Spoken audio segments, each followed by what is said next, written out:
Hi guys, it looks like we've gone live. I'm sorry, I was trying to reconnect a couple of the lives today.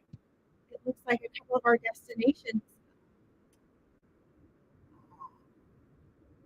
not connecting, and I did not realize that we were live. So I'm so sorry.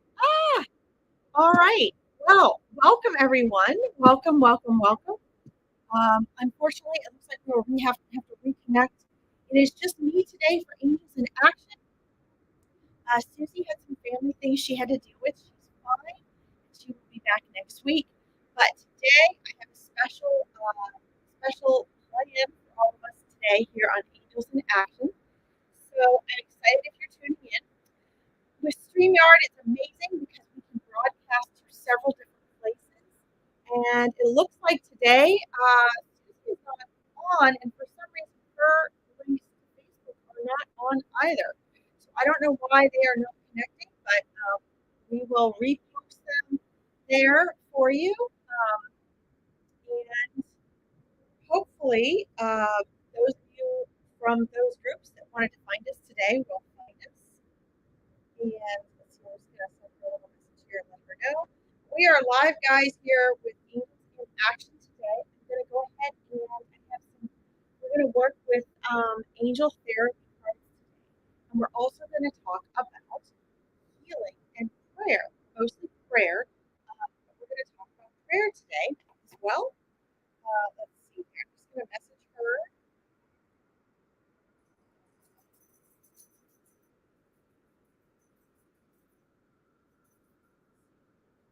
Not sure what happened there, guys, but I'm going to, for those of you listening that might be on Susie's pages, I'm just going to go ahead and message her this just in case. And hopefully, if you're wanting to attend today, you will find us if your pages are not connected. All right, done. Hopefully that works. So, guys, a little bumpy start here, but this is Angels in Action. And we are going to do what we always do, which is talk about angels and spirit guides. That could be ethereal angels like the archangels, angels from other that are they're the same energies, but they're identified differently throughout the world in different cultures. They don't all have the same name. Angels is really the Western Christian world terminology. And we are the ones that have really marketed it. And we're going to talk about, hopefully, if we get enough people today, we're going to have a prayer circle. So we're going to talk about powerful prayer. And if there's enough of us here, we are going to have a little prayer circle today because, as Jesus said, where two or more are gathered. And so there really is power there, guys, because we're all one, right? So if we get a few of us on here, we can do that. And then we also have the angel therapy cards, which near the end, I'm going to go ahead and do card pulls for you guys to hop on. And we'll do a little education with those readings so that you guys can understand, not just get the reading, but like actually know what to do with the reading, right? Walk away and know what to actually do with it, which is just the most important part, right? You don't just want to sit passively and get a reading. You want to, at least for me, spirit guides and angels come through and they give guidance as to what you do. Because this is about, you're the ones here in this world right now. It's your free will. It's you that you're assisting. It's your it's your frequency and vibration that we're working with, right? So that's really important. All right, I'm going to turn comments on here in case we have people comment. I'm going to go ahead and light some incense today. And I think today we will do, I've really been into the block orchard lately. I think we're going to do some dog champa first. This is wonderful, guys. It's really wonderful for purifying the energy of the air, and it's just very powerful for connecting the world, the spirit, and the physical. That is very important there. I'm going to go ahead and light that. And then let me see here.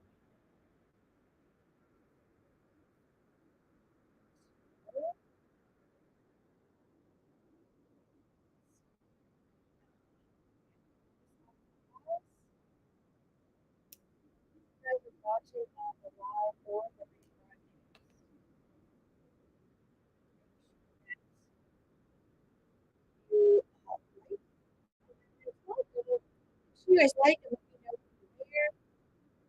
Just letting our dog chomp holder. For us humans, it's not that we need this, guys, but it really helps connect the world for us, our connection, right? Because we're the ones that have the challenge. We're the ones that have the hardest time connecting. Right? We're just have a hard time connecting with us. We have a hard time connecting with them. Their biggest challenge connecting with us is getting us to connect with them.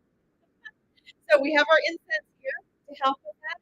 I'm also going to light some incense for us. As I mentioned, I see a couple of you just popped on. Welcome, welcome. In the very beginning, I mentioned that Susie has to handle some family things today, so it is me, and I have a special day planned for you today. And we're going to do some angel therapy cards, and if we get enough people, we're going to have a prayer circle. We're going to talk about how to do that powerfully, so that you guys can have a really powerful prayer that makes you happy. Also going to take a moment and message Susie and let her know that this is not posted to groups as well. Just one moment to do that. When you guys come on, feel free to say hello. That would be amazing.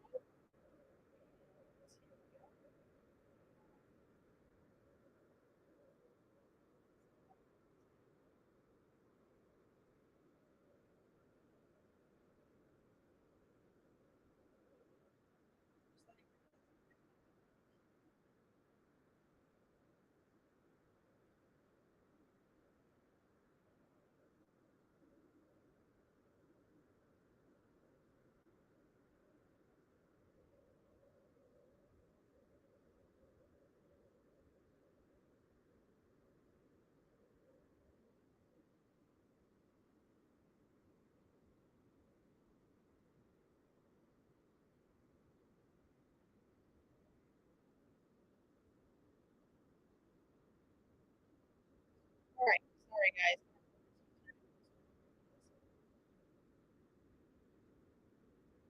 All right, so I do have a special thing for you guys, and hopefully we'll get enough people on here today to participate in this. So let's what we're waiting to let's go ahead and talk about angels and angel cards. I'm going to talk about.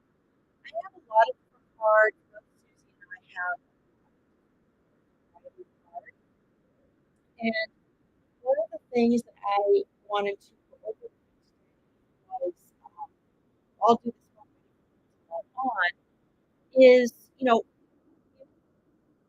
cards really are the important cards and how they can work and are powerful for you. Maybe why readers use them for messages, and also which cards work best for you. Right? So while we're waiting for people to log on, I'm going to go over that about cards.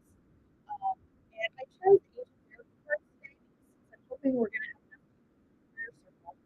Angel therapy cards go really prayer, right? Which with learning how to have for a circle, we're actually holding sacred space with one another, holding sacred space for those prayers, right? So I love the Dory Virtue. Now, since her cards came out, guys, these are the ones I have that I'm going to use today. Since her cards came out, I mean, her cards, she really is such a forerunner for all of this angel world today. But since her cards have come out, so many other beautiful and amazing cards have been created. Cards, a lot of cards I'm creating. So there are a lot of cards you can choose. That the most important thing for you is that you choose cards that are a good match. That's what matters. So you want to choose the cards that you really like, that you maybe think are beautiful, or that have messages that resonate with you. And that's what's really important because have like a quartz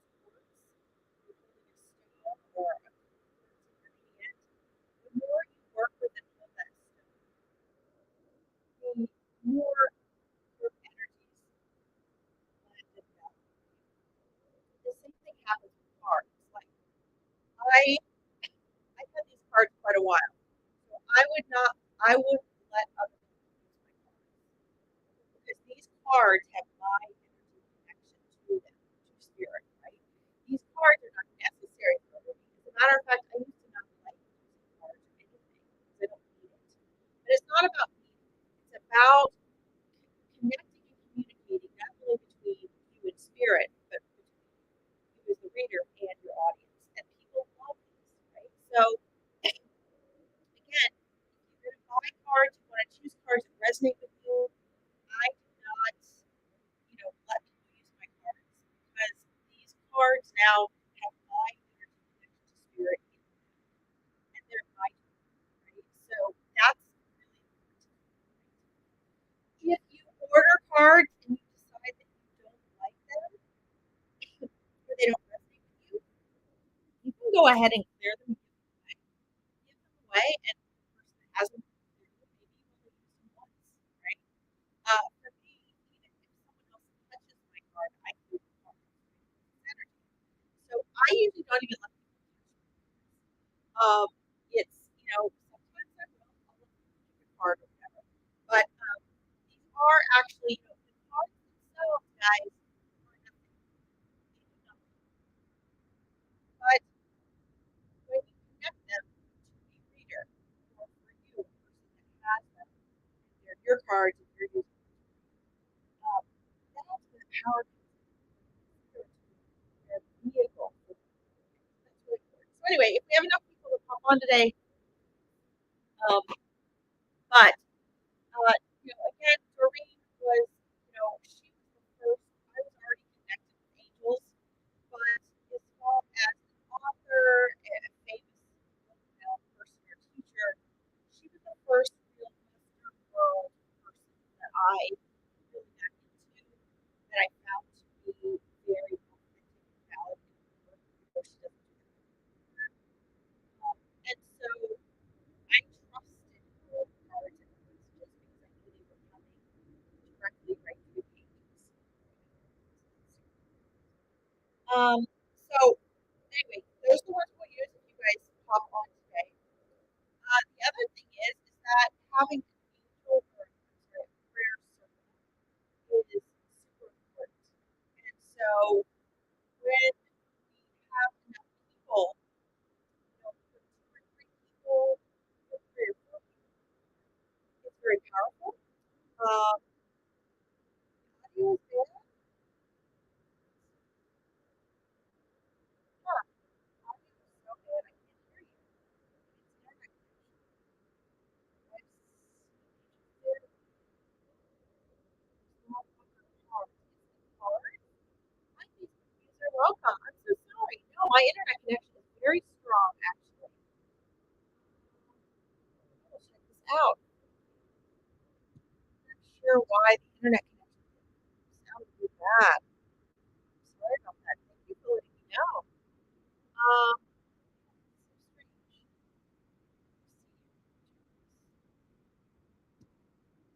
Looks like all the sound is fine. By the way, if you guys want me to see who you are, if you want me to be able to see your name, I have posted on the banner instructions for that. So you would just, if you're on it says Facebook user. So on Facebook, you would just have to, it's free, but you just have to pop into StreamYard, and then I can see who you are. But yeah, so these are the Oracle cards, and we usually have a ton of people on here. So if we have enough people, then we will go ahead and do our prayer circle, and we'll do some card work later on in the broadcast. But I'm waiting to see if we're going to get enough people to actually do that today. But yeah, let me know if the audio is any better. I just checked all my settings and everything's great. My internet is very strong. So just let me know if that's better. I even have echo cancellation on, reduce mic background noise. All right. So anyway, that should do it. Nothing else I can do there with volume. Hopefully that helps. You can hear me now. Okay. Interesting. Well, I guess the whole first 15 minutes of this broadcast is botched then between me messaging Susie and having issues with sound, but oh well. Anyway, so we were just what I wanted to go into too while we're waiting to see if more people log on is the power of the prayer circle.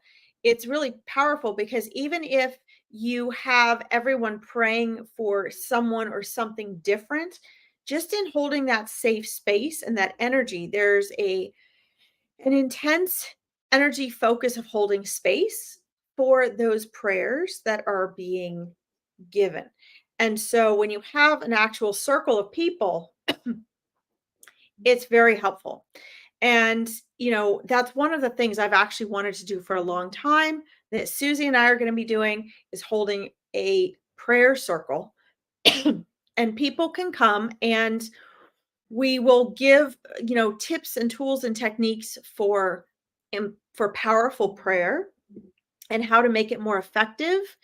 And then we will put that into practice while we are all together and actually come together and empower everyone's prayer by praying together.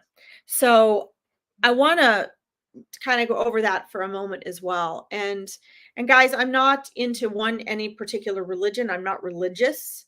Science and spirituality are not mutually exclusive. I'm more into the consciousness because elements of consciousness and universal truths are found in different religions and different spiritual beliefs. The spiritual beliefs and the religions are actually mindset. They're man-made, they're human-made. They're not God-made, right? Or I guess they are God-made because they're human-made. But the point is that it's when you're neutral enough, like I'm coming at this from a very neutral perspective. Most of our listeners come from more of a Christian background, and I do have a very close connection with the spirit and the soul and the teacher Jesus. So I do often use him as an example because he's one of the most well-known and powerful teachers that we know and examples that we have of an enlightened being. So one of the things that that Jesus taught that is also now coming back up in a lot of manifesting and healing and prayer work, but it's being regurgitated, right, for thousands of years, is to pray from a place of gratitude, right? Pray from a place that it is already done. So we've kind of gone through this lapse of I'd say a lot of centuries of prayer, especially in our modern day, becoming more almost like a begging. I remember as a kid, I first learned about prayer and, I remember things I wanted so bad, like, oh my God, please make this happen. Oh, please, God, please, or praying to my angels like that. But that is actually coming from a very disempowered place. And beings, we are all source and we all have that automatic connection. It's so empowering to be able to come to pray as though it is already done from a very grateful place, because the now is the most powerful place to manifest. And gratitude is, I cannot even tell you guys how powerful gratitude is. And one of the ways we raise our vibration is through gratitude.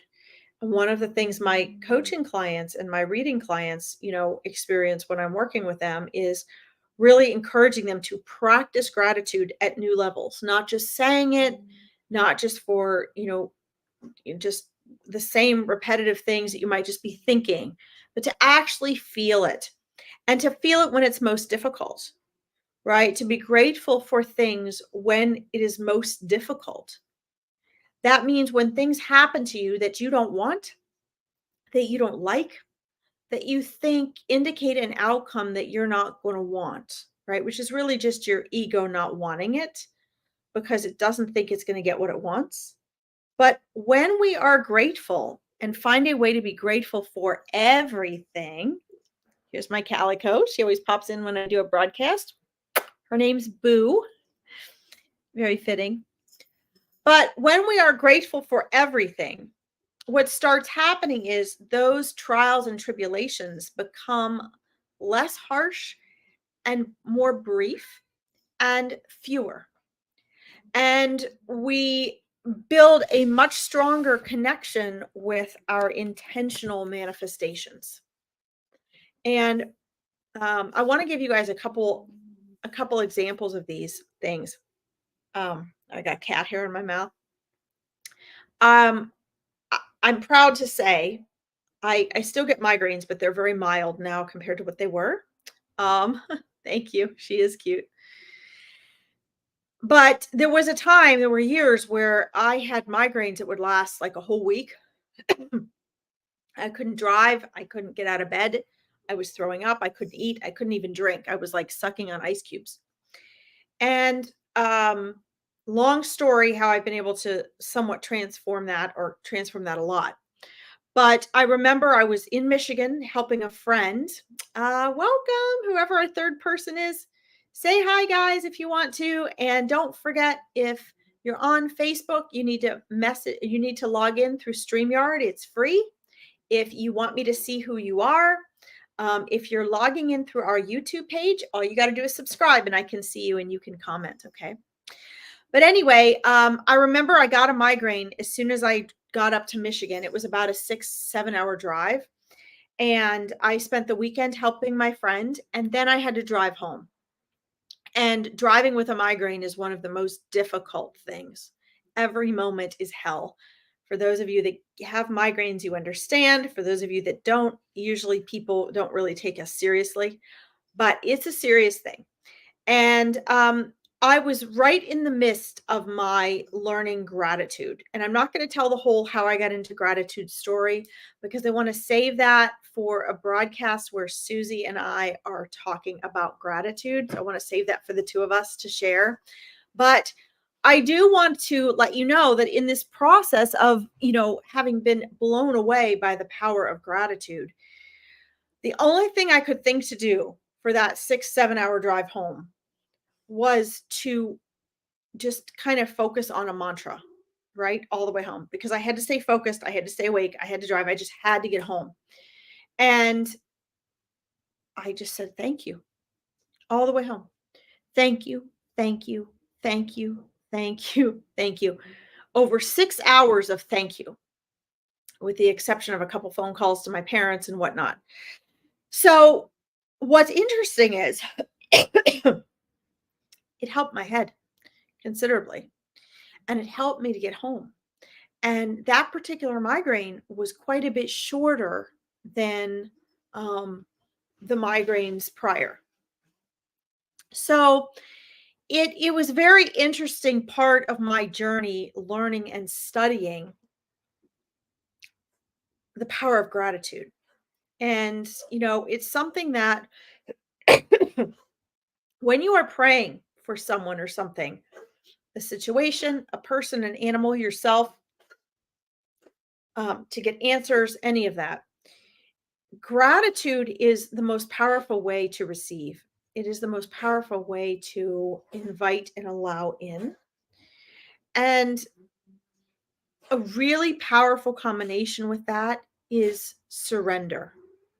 Okay. So when we surrender, and I mean we're accepting the situation as it is, instead of what you resist persists. So when you surrender, what are you doing? You are eliminating the resistance, right?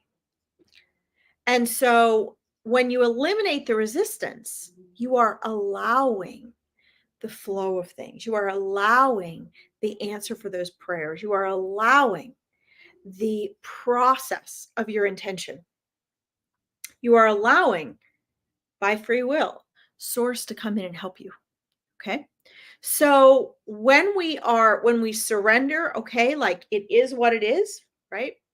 And then we pray from a place of gratitude. Wow. And I get chills even sharing that. Where people get caught up and deterred, and guys, I have been doing this, I have been coaching for over 20 years now. And I've been doing readings longer than that. And this whole powerful gratitude thing, let me think. This probably started, I want to say, maybe 2013 or so, that I've really been doing. So 10 years now since my powerful gratitude experience, which I will share with you when Susie and I are both on. But the surrender and the gratitude, they bring you into the present. And the now is the most powerful place to manifest. So what are you really doing when you're praying? It's a form of manifesting, right? Prayer is a form of manifesting. So when you surrender, repetition is key. So I'm going to repeat this. When you surrender and you experience gratitude, not just throw it out there like, oh, I'm thankful for this, I'm thankful for that. And it's an intellectual thing. You have to feel it. When you're gratitude from the inside out and you're projecting that gratitude, but you've already surrendered, which means you're turning it over to God, source, spirit, the universe, whoever you're praying to. And that is showing when you surrender, you are eliminating the resistance, right? Which is persisting in the thing that you're not wanting, which you resist persists. So you're getting out of your own way by surrendering. You're also allowing source, spirit, God to come in and help you. And so it's really important you have both of those, right? If you just surrender, it'll help. If you're just grateful, it'll help. But that sequence, surrender and gratitude, right? You're turning it over to God, source, spirit, is showing that the surrender shows that you're trusting. And if any of you listen to or follow my A1R psychic radio program on Thursday nights at 9:30 p.m. EDT, which would be like the middle of the night for those of you in the UK. But what happens is, on the last one, I shared some angel stories last week. And one of the things that came through, and I love the way that this came out and expressed itself, is that this is a partnership with spirit. Your life, the work we're talking about, what Susie and I share with you guys here on these readings, is partnership with spirit. Spirit, angels, spirit guides, past loved ones. Thank you guys for your feedback. I'm glad it resonates with you. They are always being the perfect partner because they're in pure energy, pure conscious form, right?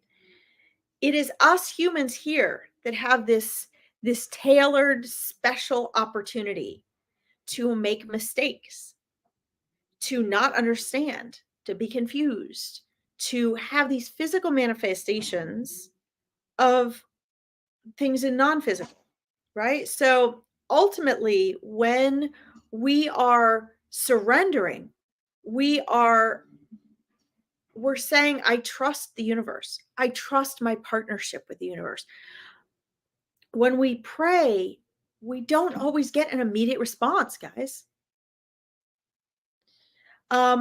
When we pray, we don't always have, here's Susie. Yay. Okay. But Susie, I'm going to keep finishing what I'm saying first. Welcome. I got to finish what I'm saying first, Susie. Hi. Great to see you. Yay. So glad you're here. We've had nobody on here without you. So I guess they just all follow you. Anyway, the point here, guys, is that when we surrender, that very trust is saying to us, I'm in partnership with you. It's our free will saying, I'm willing to do this. I'm in partnership with you. Okay. So that's what I meant on the A1R show when I was saying this is a partnership, right? It is. It's an ongoing partnership. It's not all up to the angels and spirit guides. It's not all up to us. It is a partnership. So let me pause here for just a moment and explain to Susie what's going on. Welcome. What a wonderful surprise to see you here. So I had this whole beautiful thing planned for my audience today, since I didn't think you were going to be with us. And then I went to go live and all of your links would not connect. I don't know what happened. So I did try to fix it. I know you can repost it there, but I know a lot of your audience loves to join us too.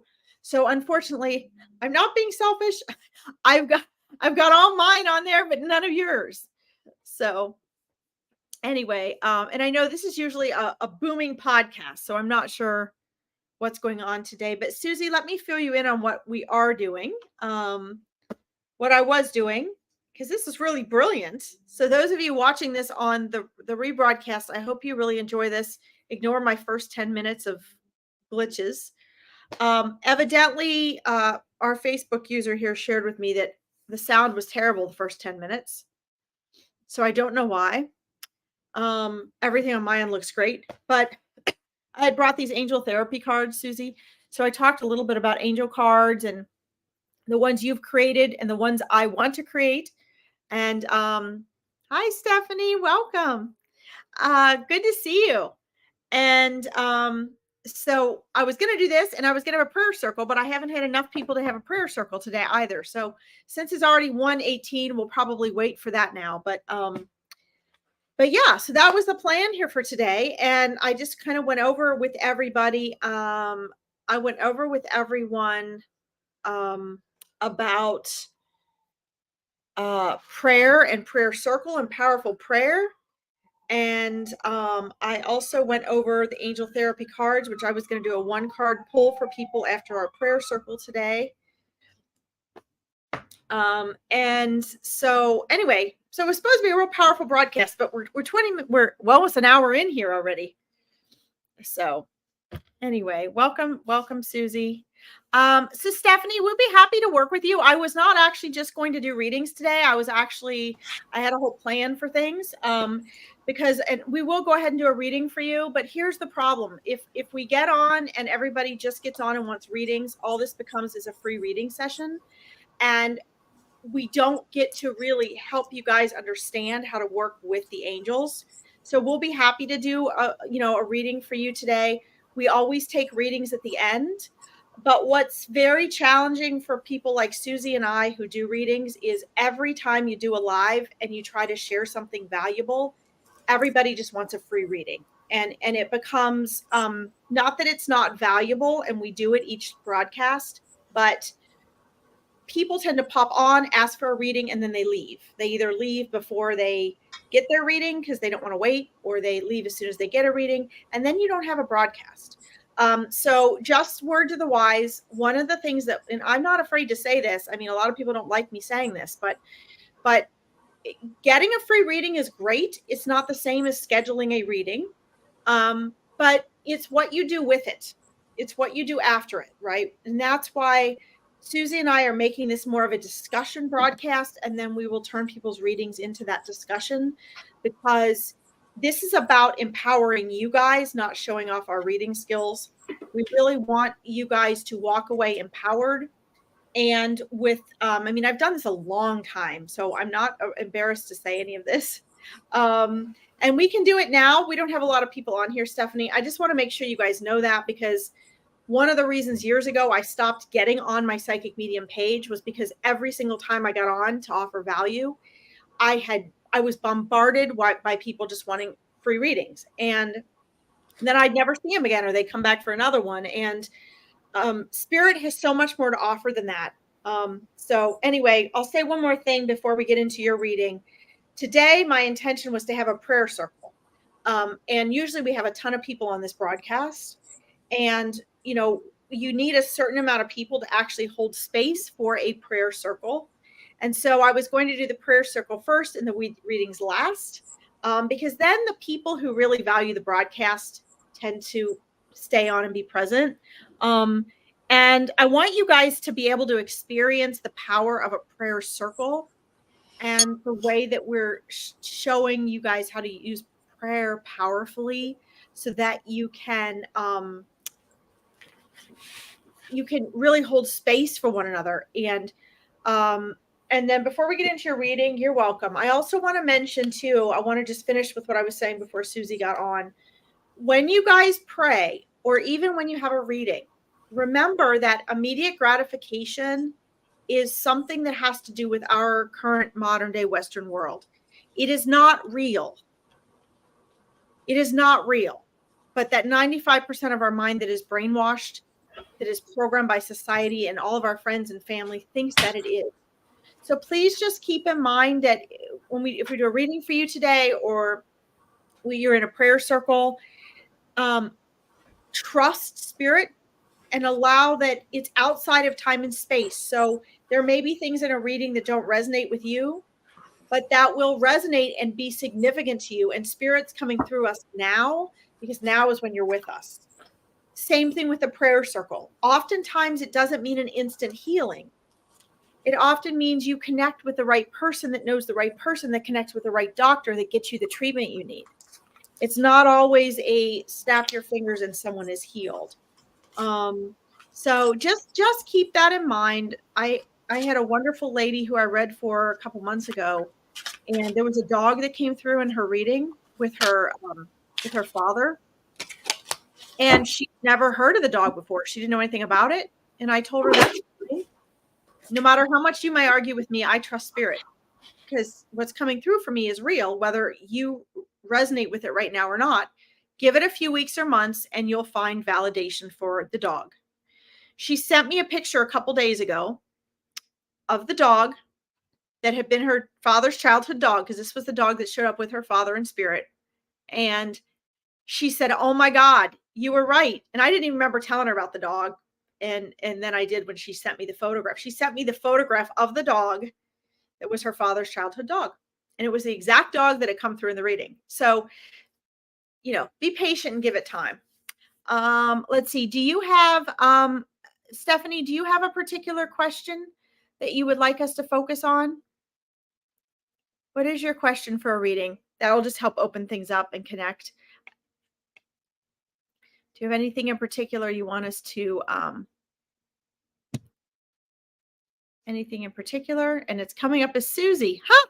I hit it and it's coming up as Susie. Isn't that weird? Oh, no, I've just selected the things to go live. So. Oh, wonderful. Okay. Oh, that's funny, because I just selected Stephanie's post to put up, and you selected yours, and you won out. Good job, Susie. No, well, I didn't select mine. It just oh, it did. on Susie and I battle out, guys, without meaning to, the comments. What comes up, we hit them at the same time. Wonderful. Oh, I'm so grateful. Okay. Good. I'm glad you're here with us today. Excellent. I'm glad you're on the lives now. I'm not sure why it wouldn't let me do it. We'll have a look at it. We'll have a look at the technology later. Yes, we will. Yeah. See what's happened. Yeah, I switched mine out today. One of mine out, and it worked just fine. Okay. So you don't really know. Okay. Let's see here. Well, what happens is sometimes, like, I do reverse readings, and sometimes, like, if someone or something, Stephanie, like, needs to be shared with you, it will usually come through. If a person has, let's say they've been on some other lives and they've gotten some readings and information, if a person's being really stubborn and they're not getting something, often spirit will come through other readers and give them the same message. Other times they don't really, if you're doing fine, they don't really, there's nothing emergency to get through. But if a person is interested in something in particular, or they're curious, they just want to know something, that really helps. I don't, I'm not getting anything really specific for you, honestly, right now. It might just be that I just don't have a link for it. Sometimes the link is just the person. Sometimes it's a question. If you don't know and you just want a reading for fun, that's fabulous. But a lot of times, if spirit doesn't have something they think you need to know, or they think you already know or have gotten the message to, I have to send an intention for you. So, one of the things I might say is that, if you always have some sort of focus or intention of where you want to be headed, then what I find is that spirit comes through more readily, consistently because it is working with your pursuit, if that makes sense. Hi, Teresa. Welcome. If it's spirits, here, let me pull your other comment up, Stephanie. If it is spirits of a loved one or something, if they already feel that you know they are present, then they're not as anxious to step forward. If they feel that you need to know them, I'll read yours in just a second, then they will push their way through. Let's see. My grandfather and grandfather passed, and my 2 dogs. Okay, wonderful. Dogs love to come through. Let's see.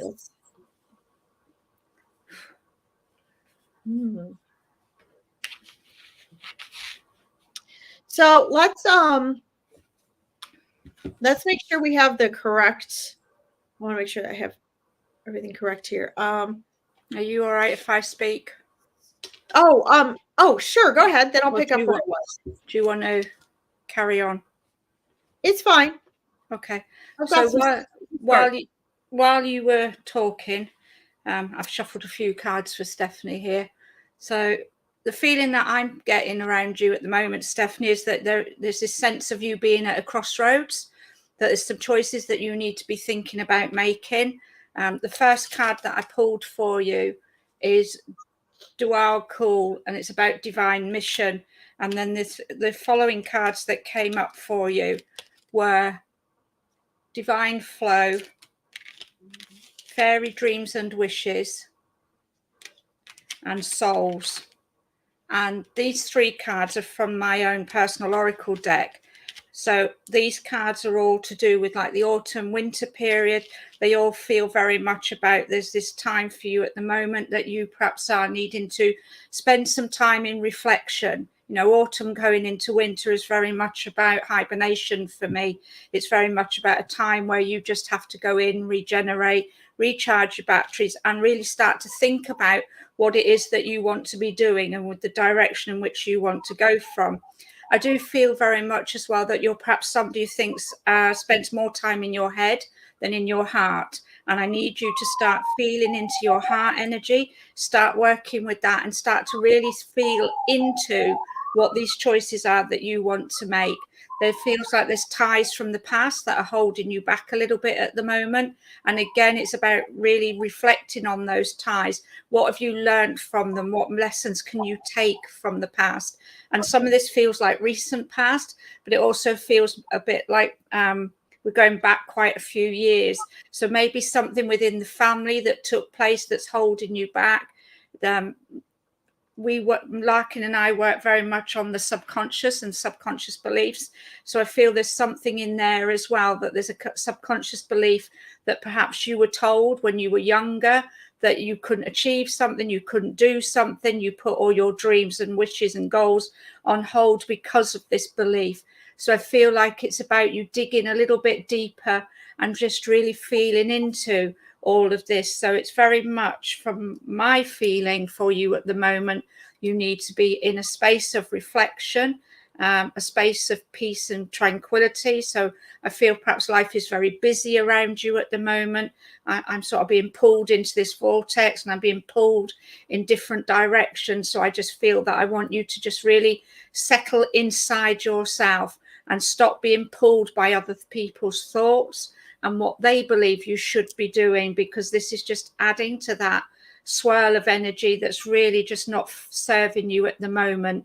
And you really do need to just come back into yourself. Now, how you do that can be through meditation, it can be through journaling. I'm very drawn to wanting to take you out into nature. So I feel nature for you is a place where you can go and find solitude and solace. The problem there, I feel, though, is that sometimes you can go too much in the other direction. I don't know what star sign you are. Maybe if you could drop that in there, Larkin might be able to use that to pick up on something with what's going on with this message here, because I feel very much that you can be, if I had to guess, I don't like the word guess, but if I had to pick a star sign at the moment with the feelings that I'm getting, I would say Libran or Libran energy, because I very much feel the scales of balance are not equal at the moment. And you can go very much in one direction. So you need to be careful about how, when you do go into solace and solitude, that you don't go too deep into it. It's almost like you can be pulled into that, and then you can become very introverted as well. You know, you can go into yourself rather than finding that happy space, if you like, that balance. So it's almost like, I feel mood swings is the words that I want to describe here as well. So it's very much about just using this time to reflect, use this time to deepen your soul connection.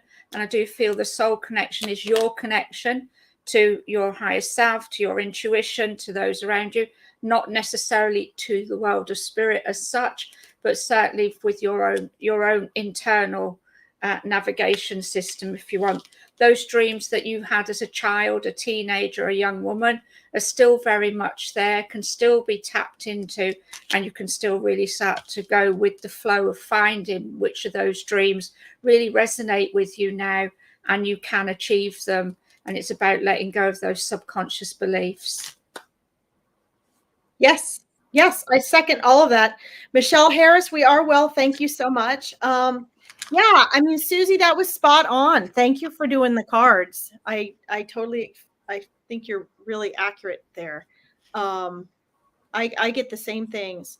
I think the first thing that I got for you, Stephanie, and this is why I was trying to help direct you, because oftentimes, you know, the readings are also a three-way street.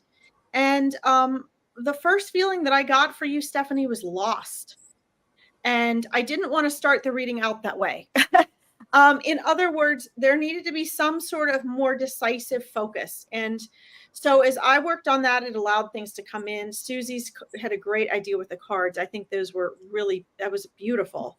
And as she was speaking, it was just verifying what I was getting for you as well. So I think that one of the great things about having us both on here is that, you know, we can verify that. We tend to share it very differently, but we get the same information. I want to go back to the one with the dog and the grandma. Stephanie. I'm just going to say a quick hello to everybody that's popped in while you're... And I did as well. I did it in the messenger. Yeah.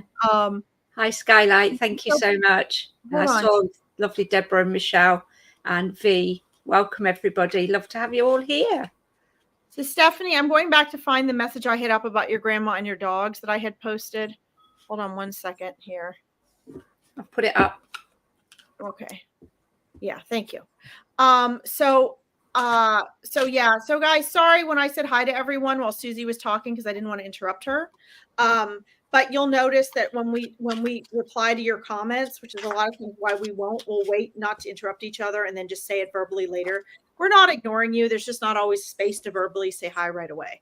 I think we're way more attentive than most readers, because I usually get on, they don't even see anybody. So we're probably being OCD about it. But you'll notice, and we haven't figured it out yet, when we reply to you, it's like all of our pages reply. We don't mean to do that, but that's what's happening. So, you know, just be patient with this. Yeah. So we'll try to get to all of you, but I want to get back to Stephanie with what was coming through for me when we started reading her cards.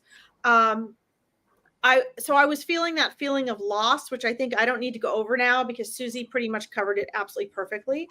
And it ties into that, so it's fine. But a lot of that has to do with not being afraid to make a decision and to just really trust in yourself. And as Susie said, get out in nature and go back to what you loved as a kid. So I'm not going to repeat Susie's reading. I would have shared the same information in a very different way. But that feeling of loss that I was getting when you first popped up, you might not feel lost, but it's a reconnecting with yourself. It's a stepping into your power and being okay and trusting you moving forward.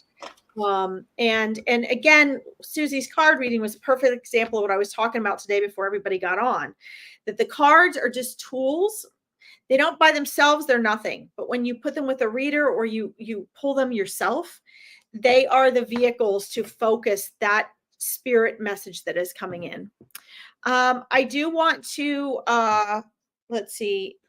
So your your grandparents and your dogs, so they are there, they are present. The first and foremost thing that spirit wants you to know is that they're there, right? And so because as soon as you popped up, usually spirit pops up immediately for me with people.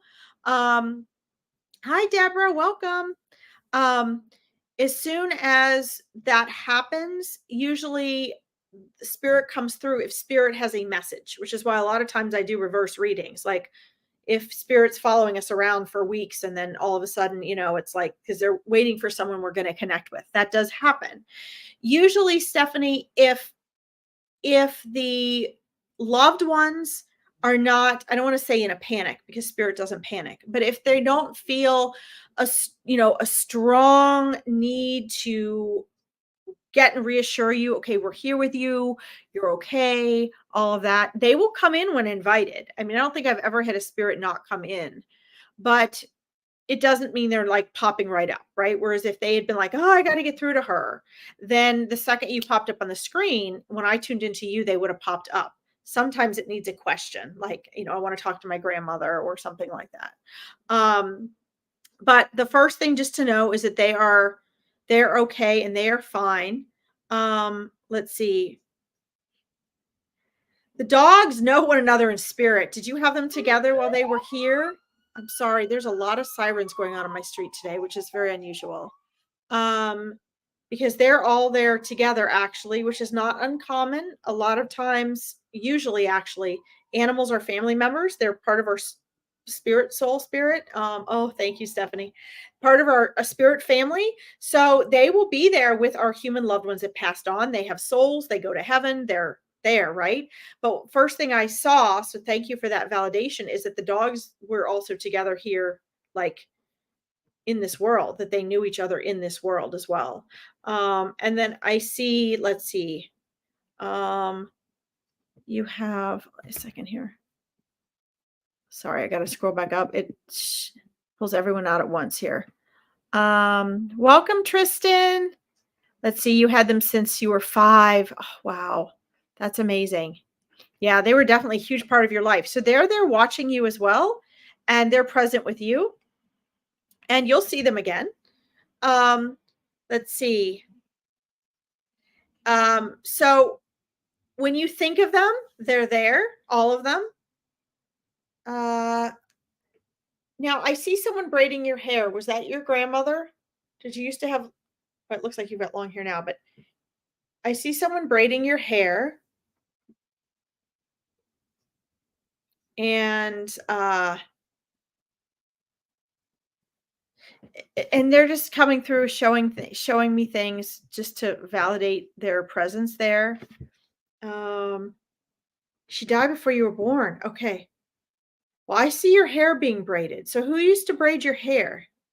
Someone used to braid your hair? Because this is definitely your hair being braided. And I see a woman's hands braiding your hair. So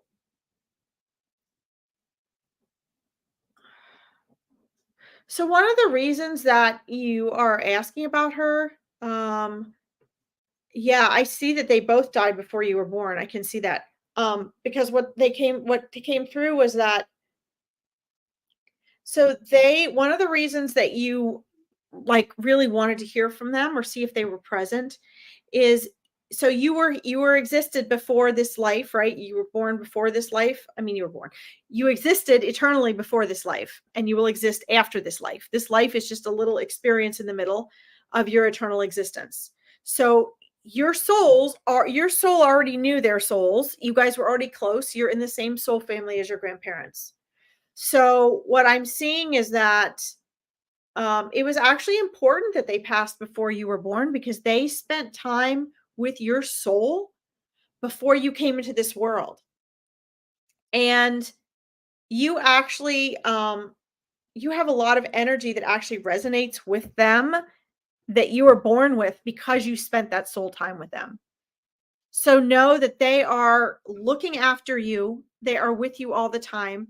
They are, I don't like to use the term spirit guides with our loved ones passed on because I like to distinguish, so people know if it's like spirit guides they haven't known as like relatives, or, because your eternal spirit guides you're just as close to. It doesn't mean they're not there helping you. I usually call them like your angels that have passed on or whatever. It's like you've got a new angel, right? They are looking after you though. They are doing, it's not the same exact thing as spirit guide work, but they are, I just make that a whole third category so people can distinguish more easily.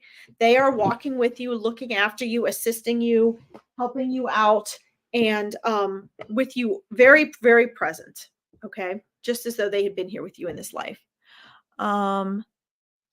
Okay. And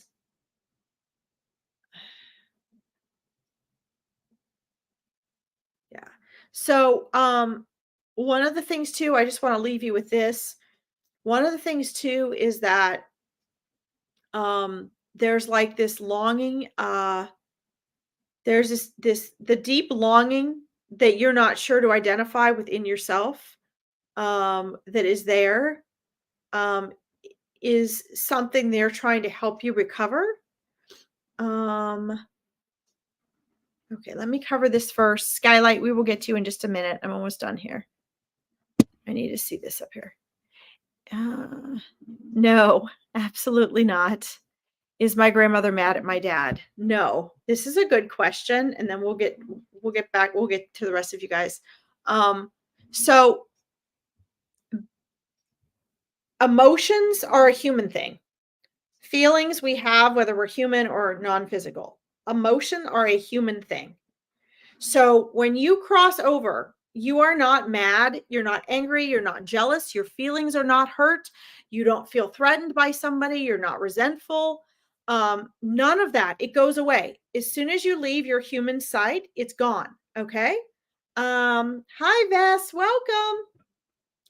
So please know that no, your grandmother is not mad at your dad. What there is from the other side is unconditional love. There's always unconditional love because we go back to our true source. Please keep in mind that while in human form, we have these human personalities with a human ego. The human ego dies with our body. The eternal essence of unconditional love is who who we are eternally. And when we have our life review, I do not like that term. It's been a popularized spiritualist type term that we use, but for lack of a better word, we're immediately aware of everything we've done, everything everyone else has done, and why.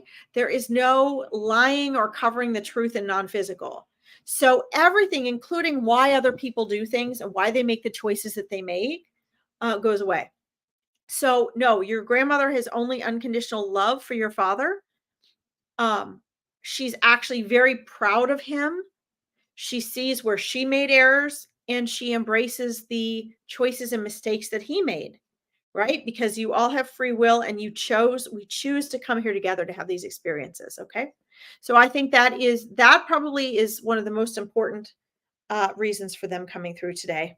Okay, Stephanie. So just know as we leave you here with your dogs and your grandparents, you now have a stronger connection with them because we've done a reading. So you will be able to connect and tune into them more easily. They're always trying to get through to you and they can always see, hear, and feel you, but you'll be able to resonate with them more easily as well. Okay. Thank you, Stephanie. And I hope that that was helpful to you. Let's see.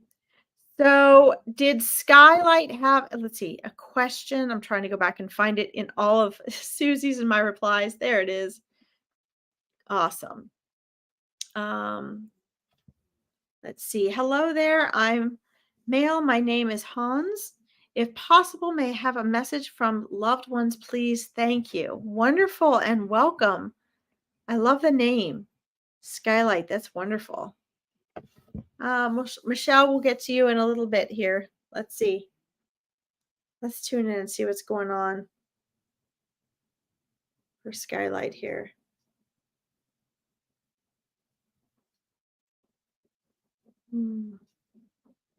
Yeah. Oh, go ahead. I'm just looking at his energy right now.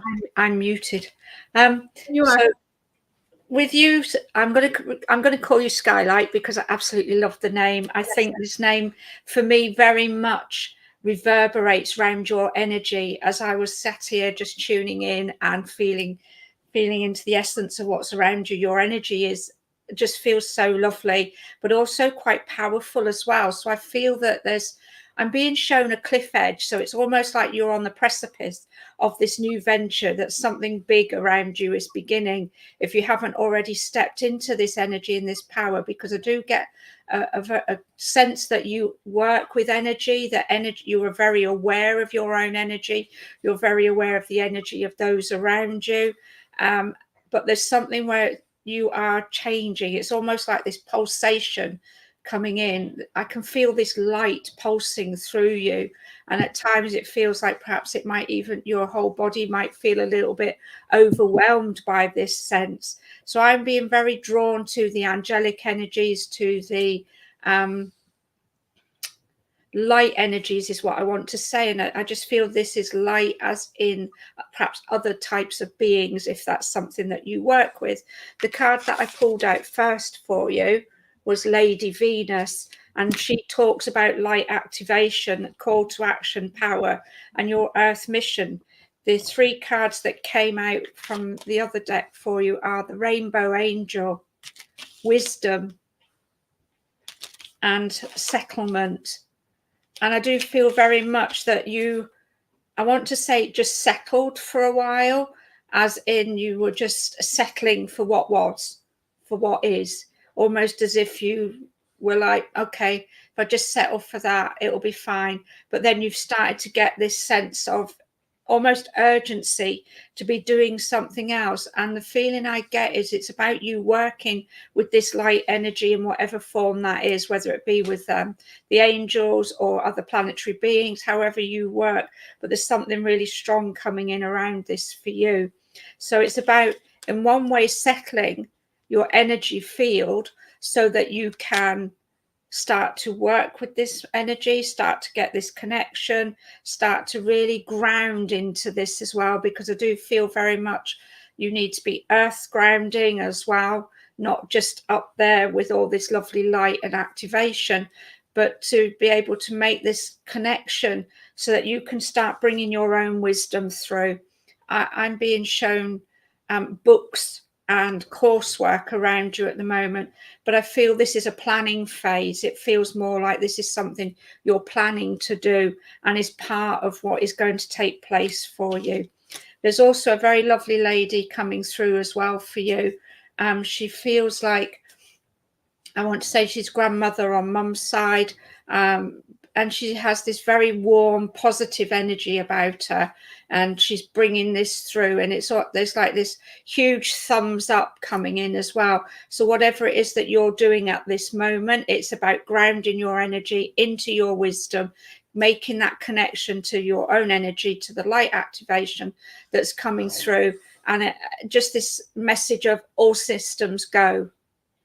So I hope that helps and resonates for you, Skylight. Sorry. See, I want to say Starlight as well. So there's something in that too. And okay, over to you, Larkin. Oh, beautiful. So the first thing that was coming into me as Susie started her reading right before she started it, and I can't believe how she rounded it up at the end. So perfect. Just this really huge, powerful, loving female motherly energy coming in. And so you were asking, messages from loved ones. Again, I'm getting a very strong motherly or grandmotherly figure. She's not old, but she's not young either. So it could be either one. Oftentimes, grandmothers will come in a little younger. They'll come in the way you remember them. Or if your parents pass away, they will often come in. Sometimes they come as though they're younger, but they often come through to us in the way that we remembered them. And there is this huge, loving, protective, very supportive, unconditional love energy coming through for you. I see you wrote here, yes, your grandmother. Mother side. Yeah. Okay. So let this be, validation is really, really important. And for every reader and every soul and spirit, it's different because the communication is different. Just like every person you communicate with is different. We are translating hundreds of thousands, literally, of frequencies just to communicate with each soul or each message that comes in. So we're sifting and sorting and sifting and sorting. They can come through to us, but there has to be a way we can get them. The fact that Susie and I both, I mean, as soon as she took over her reading, I've been just sitting here with chills. Like I had to wait for her to finish because it was bringing tears to my eyes. There, you said, yes, your grandmother, that grandmother energy was so strong. That strong feminine love mother type energy was so strong. And, you guys have such a close soul connection. And, again, there is so much love and light coming from you anyway. And I feel like this whole reading, I'm getting chills, both while Susie was speaking for you and I was. So when you're thinking of her or loved one crossed over and you're getting those chills, hi, Chrissy, welcome. That's their electromagnetic energy there with you. And, you are really picking up on her messages and her support and her guidance, whether you're conscious that you are or not, I'm not sure, but you are picking up on it. She does come through to you very well. And also what I'm seeing is there's an element of wisdom that you both share. So I'm getting something along, we have ethereal jobs on the other side, and I'm getting something along the lines of, space frequency holder and wisdom keepers. That you and your grandmother both share a lot of the same energetic and soul tasks. And so you have a lot of that in common. So one of the reasons you might, have wanted to hear from her and see who was around is because there's that, your subconscious and your soul knows that energy is there and is supporting you. And we often need that in this world. We need that backup from the spirit side. So let us know if that resonates with you. That is so powerful. Susie, is there something you want to say? I just want to say a quick hi to everybody that I've missed. So hi, Teresa. Hi, Tristan. Michelle. So busy. So as Larkin was saying, I just want to sort of reiterate, when we get into the zone of readings, if we don't say hi to you, it's not because we haven't seen you. It's just because we're in a different space, and yeah, we're not ignoring you. So I'm just scrolling back and just seeing who we're catching up with. And I was just reading Michelle's lovely questions as well. Can we do this one first? I wanted to do this one first because it came in. Yeah, please do. Yeah, I've been trying to get to these. These are so good. We love these questions. We really do. So V, we see your question too. We try to get to as many as we can, guys. Absolutely. And hi to Chrissy, who's popped in as well. Lovely to see you again. You'll hear we usually repeat each other when we're saying hi, guys. We kind of obsessed with the hellos. So Michelle, does it get boring without different sorts of emotions? So this is such a great question because I think these probably were triggered by some of the things we were talking about with Stephanie's reading. And, first of all, no, you're never bored. And this could go, I mean, we could go on for hours about this. So you do feel, you experience. As a matter of fact, in a lot of ways, you experience more freely and more vibrantly than you do here. It's just a different version. It's just at a different frequency. So you do experience things. Emotions are actually the mind and the body. It's a biochemical thing associated with the brain. So you have to have the egoic self, also known as the mind, also known as thought, in order to have emotions, because emotion is the mind and the body, and it is chemically related, right? So if you feel jealous and you get and your ears get red and you get hot and angry and your heart starts to race and your blood pressure goes up, that's an emotion. If you feel sad or deserted or super excited, it's an emotion. To the body, excitement is the same exact thing as nervousness. So it is not that you don't have experiences that are feeling. It is that on a more tangible level, we are at a lower frequency. So I'm going to try to explain this. Everything we have here in this world is like it's like a replicated hologram version of what's in non-physical. So it's not that you don't experience food and cooking and smells and sensations in non-physical. You do. It's that here in the physical world, we have this added lower vibrational layer that gives us there really is no physical world, guys. I'll tell you that right now, to be honest. We're 99.999% space. So the fact that you have physical sensations is actually an illusion. And Susie, who was a surgical nurse, she could say, no, she knows there's, nerves. Yeah, you hit a nerve, it hurts, right? It's not that we don't really have the experience. You do really have the experience. Just understand that even my hands can never touch. When I'm clapping, my hands do not touch. So you feel your hands together, but they're not actually touching because you're 99.999% space. So that being said, it did not get boring. The other thing is the only thing that gets bored is our ego. Because our ego wants to be constantly entertained. This is why it's hard for people to meditate. This is why it's hard for people to learn to be still, because the mind is like, I have to do something. I have to do something. I have to do something. And spirit is like, I just am. When you are, you can do anything and everything, right? So I think another important thing to keep in mind, Michelle, is because I know these are scary thoughts. I've been through these thoughts as well. What's interesting, and I mean, Susie and I have been doing this a while. I mean, I've been talking to spirit about this stuff my whole life. And in my cosmic memory, I remember what it's like to be a non-physical. And the thing is that from here, it seems like you're losing that, right? You're losing the physical senses, the emotion. You're not losing anything, actually. You're just in a narrow focus where you can only experience limited things here. But once you go back to non-physical, there's nothing you miss about here. Trust me, nothing. Nothing. You were glad you were here. You had a cool experience, but you're not losing anything when you're back to non-physical. It's just different, right? So you may not have all of the, mind and the body emotions, but you have other levels of feeling experiences that you have. And what's cool is, you've been around for eternity. You will be around for eternity. And that's actually your home base. That's actually your norm. What you experience here in the physical is just a temporary experience, right? It's just like if you're sitting in an ice cream shop eating ice cream, you're like, oh, I never want to leave this ice cream shop because the ice cream is so good.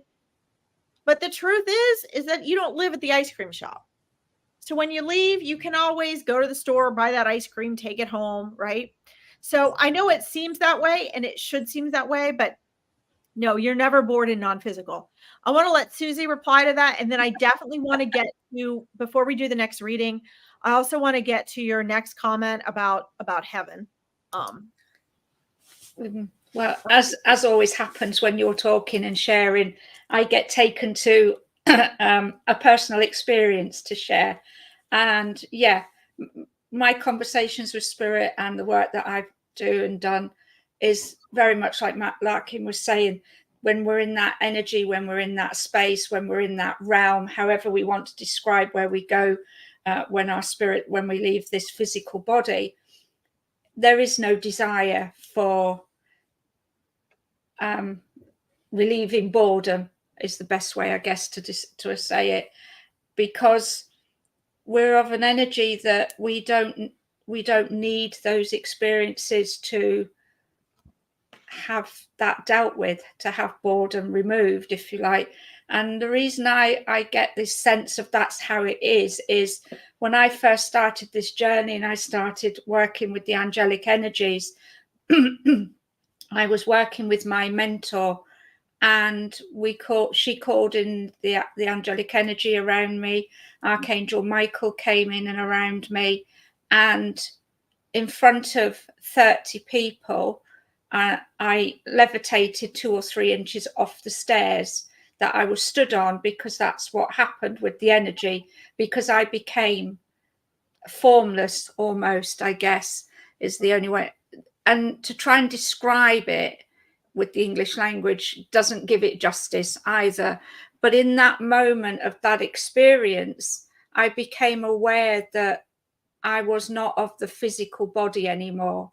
And because I wasn't of the physical body anymore, I just felt bliss. I just felt warm, loved, and had no desire for anything else. And then, of course, when I came down and came back out of that energy and into my solid form, as solid as it can be in the quantum physics realm, I realized that I craved that sensation again. I craved that, and that need to feel that, because it was just such a beautiful energy. And when I had the conversations over the years about that experience, it always took me into, this is how it is. This is what it's like when you're no longer in the earth body. So yeah, so for me, I agree with Larkin. I agree with what I've learned and how I've learned it, that we don't get bored in the spirit world, because there is no need to relieve boredom, because there is that. We're just energy, we're love, we're bliss. And when you've got that, then there's no desires to try and do something to get that. I guess, it's like people who are adrenaline junkies, perhaps. I'm not one. I mean, I do like watching fast cars, and often think I'd like to have a go at that. And I have done things that, like scuba dive, which gave me a very I think scuba diving, when I did the scuba diving and was down in the water watching all the creatures and swimming around me, that's probably the closest I came to having that sensation again, because it was just pure bliss, being down there with the animals, with the fish and everything, and just being in my own space. And I think as well, that's part of it. We get to be in our own space when we're in the spiritual world. And we don't need all the things that we need down here. Because I guess for me, having those moments of trying to achieve that, it makes you feel more alive than you are. And that's a body sensation, and that's an ego craving. They're all those things. So yeah, I agree. We don't get bored when we're in the spirit world. And I've been dying to tackle this question and comment, Michelle, for a few minutes now, but I want to say hello to Delencia. Hopefully I'm saying that right. And to Ward and to V. I think I said hello and welcome before. Thank you all for tuning in. So we had a great reading earlier, and I'm thinking this probably inspired some of Michelle's question and comments. It's so great. But I want to share some of this as well now. I know that they say heaven is there, but we have a body, and here we can eat and drink and do things and have experiences. So isn't it in heaven here, as we have more choices? So the amazing thing is actually in heaven, it is heaven here. So let's go into that for a minute, because it's sort of a totally different aspect of where Susie was coming from. But it's leading all in the same, pointing in the same direction. So we are taught, and this was part, again, this is religion is not God-made, it's man-made. Religion has taught heaven is a place. And this is because over the thousands of years, it has been easier, first of all, to comprehend as we were evolving. And number two, people running the churches and trying to control society, it makes it easier, right, for people to understand that the ego wants and I'm going to get back focused here, but this is important for you guys to understand. The ego wants things the way the ego wants it. The mind wants to understand. Understanding is not awareness. Understanding is a cognitive thing. It's a mind thing. It's a mental thing. It's an ego thing. So this is why, like, you guys come to readers because you want to perceive and understand that which your mind does not. right? But when we're doing a reading, we're tapping into what is beyond that, forms of intelligence that are beyond that. So this is where the reader can come in for you, right? So what's cool is that the church is geared towards, or the churches or religions are geared towards the egoic mind with the intention of being a bridge between, the spirit world or God and the afterlife and this life. But they leave out a whole section, a whole segment. We exist before we are born. So we're so focused on, this and the afterlife. So heaven is actually a state of being. It is a frequency. And, there are different levels of heaven, right? I'm just using the term heaven for like the afterlife, the spirit world. I usually call it the spirit world. Lately, I've been using heaven because there's a lot of readers out there using heaven and people relate to that.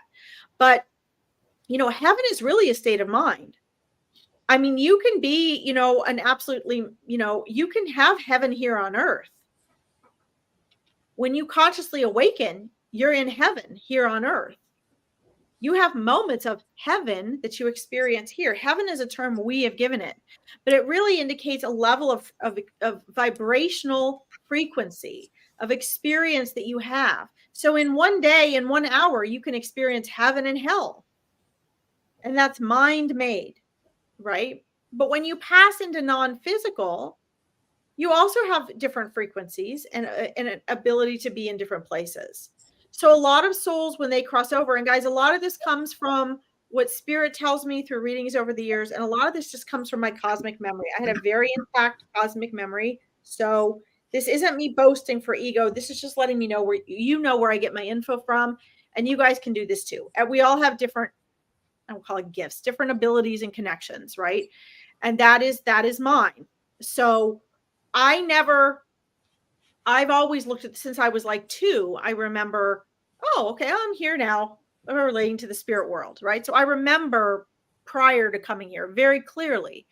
It's hard for me to put it into words, but I believe the reason I programmed myself that way was so that I could come and share all of that with you guys.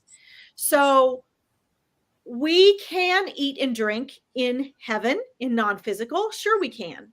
But just as I explained before with your first comment that I responded to, it's just a different vibration. So we experience it as what we describe as a physical level. We're getting to experience it as a lower frequency, because in lower frequency, it takes us a while. And we learn a lot through going through the process of even acquiring a cup of coffee. We have to make it. We have to buy the ingredients, or we have to go to the Starbucks or the coffee shop and get it. We have to have the money to buy it, right? All of those things make getting a cup of coffee a challenge. In non-physical, you can have a cup of coffee, but all you got to do is think a cup of coffee. Poof, there it is, right? You can create it however you want. And I want to leave this because I'm rattling on now. I want to say this one last thing. Remember, if we could manifest instantaneously here, it would be a disaster. Oh my God, I hate that person. I wish they were dead. Boom, they'd be dead. Then we have to go, oh my God, no, sorry, I didn't mean it. I wish they were alive. The point is that one of the things we're doing in this world by being in physical is we are expanding. we are raising the vibration. Our goal is to raise the vibration in this world. We do that by existing from a higher level of consciousness in a lower vibrational frequency. When enough of us do that together, we raise the frequency to bump this world up a notch. Then guess what? It's a little less physical. But again, you're not losing anything in heaven. And yes, you can find heaven here. Susie, if you don't mind, I want to, wait a second. Michelle says, I want to get to Ward's response as well, and then I'll turn over to Susie because I'm taking up too much time. No. Take all the time you need. This is what this is all about. It's not all, we do our little bits. Michelle says, I'm just grateful for life, good and bad. I take it all as being lucky to have this amazing experience. Bless you. Yes. Yes. And that makes me think of something really important. One of the things I try to do in my coaching and my readings that I just over the past few years really clarified for myself even is when we stop judging and looking at the world through contrast, when we stop always thinking, oh, I don't like that. Oh, I don't want that. Oh, I want this. Oh, that's terrible. Oh, that's wonderful. Oh, congratulations. I've gotten to the point where it's even hard for me. Like if someone says somebody passed away, it's hard for me to even say, oh, I'm so sorry, because I'm not sorry. The soul that passed over is happy, is joyful. I'm sorry for the pain and agony and loss that person goes through. I know how it feels. But there's always something bigger and better happening. We might be going through an emotional and mental suffering in the loss of that person, but no one is ever lost. It's part of the beautiful process. So when we stop seeing life as good and bad, and we just see it as it is, everything shifts. Welcome, Summer. Susie, can we get to Ward's wonderful comment first, and then we'll get to I'm glad to see that, Michelle. Just to complete Michelle's lovely conversation that she's had with us. There's one little bit that she says, it's what about having a job? Now, I'm assuming you're meaning a job in the world of spirit. For me, my understanding is that we make choices when we get there. You know, we can choose to just be in that eternal state, whatever it is for that energy being, that person, that energy fit, however you want to describe it. Again, we're back to the English language and description. But for me, my experiences and the feelings that I have is that we can choose to do something, or we can choose not to when we're there, you know. My own very personal experience of having somebody in the world of spirit make a choice is when my husband passed away. It will be 30 years next year. Within, I don't know, maybe 3 or 4 years of him being passed, I started to sense and feel him around. It was probably another 5 or 6 years after that I then noticed him coming in when I was working with somebody else. So let's say, for example, Michelle, I was teaching you how to, well, I've got a perfect memory example of that. I was a lady I connected with through a group, wanted to learn how to read oracle cards. She felt completely lost, didn't know how to make the connections. So she and I used to spend time once a week talking on the telephone, practicing her card readings. And then she started to describe this man to me that she was connecting with as she was doing the card reading. And she described my husband to a T. And she was one of the very few people that have done that in all the years. But yeah, she did. And then the next time, the next lesson, connected again. He came in again. He was giving her, I guess, hints and tips. I don't know how you describe it. And this happened with somebody else and somebody else. And then I realized that in my work, he'd come in as a guide, not necessarily for me, because he wasn't connecting to me. He was connecting to the person I was working with, but he was acting as like a teacher's support almost. I guess you could call him a teacher's aide. I don't know, whatever. But yeah, and I realized then that he'd chosen to come in and support me in my work that I was doing. So in response to having a job, yes, I would say yes, if they choose to. And yeah, lovely. We will move on to Ward. Hold on, I gotta say one more thing. Oh, yeah, see, this is what we do. We're like a tag team. I have to say this because your job is in relation to your frequency.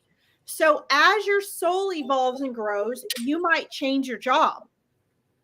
As your soul is evolving, you might get more and more different jobs, right? So like my great grandmother, she was part of welcoming children who passed away in this life back into the spirit world. Now, you're not really children as souls, but it was part of that transition process. And there's souls that, they're bakers, they're builders, it's whatever you want. And what happens is, because our souls are always evolving, guess what?